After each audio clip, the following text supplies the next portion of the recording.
I think everybody has some natural talent, but everybody can learn to draw. I mean, there are some people who say, no way, I can't do anything. But then you give them a pencil and they can do it, and then you realize anything complex, you can break it down into smaller, simpler forms, and it's possible. I'm teaching a basic drawing class here that I've been developing over the years, trying to make it the best possible for beginner students so that they can move on from my class and go on to other classes. It all comes down to drawing shapes and imagining three-dimensional forms and being able to convey those. These things can all be learned. I'm convinced of that. One day I was drawing a bottle and I just kept drawing it until I started seeing things in the bottle. I could see the lights behind me, the reflection of the lights, and so I started drawing in that.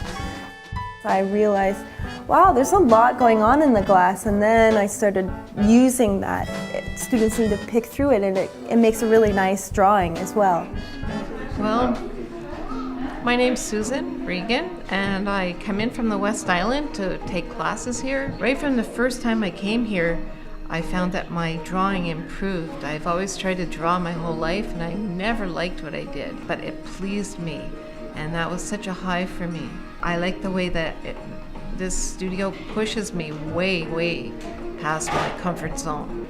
You know, so I love it here. They're small things.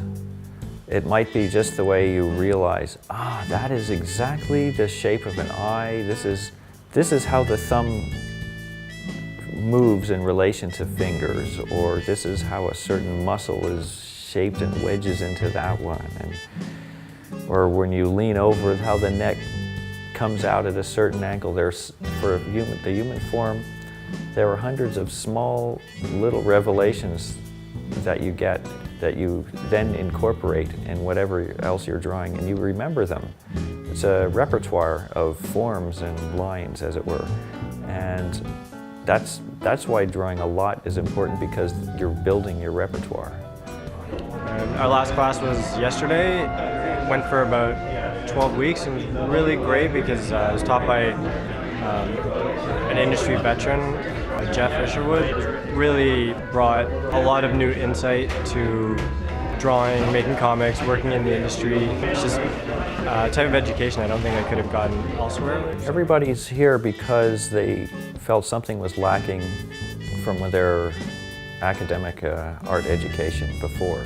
Just the specifics of what these students were looking for was not offered or not available.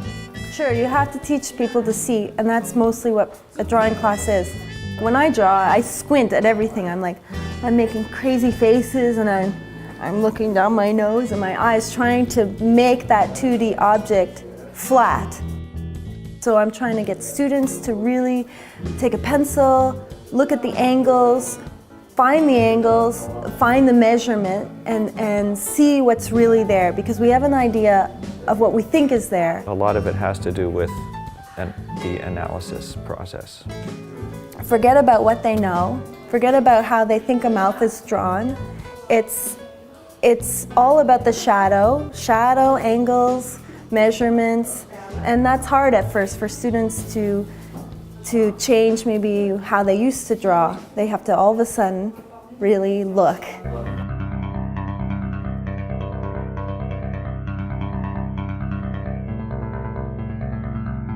You look around a room and everything that's been designed to be used to everything we sit on, we eat with, everything has been designed by somebody originally, and that's all creative work.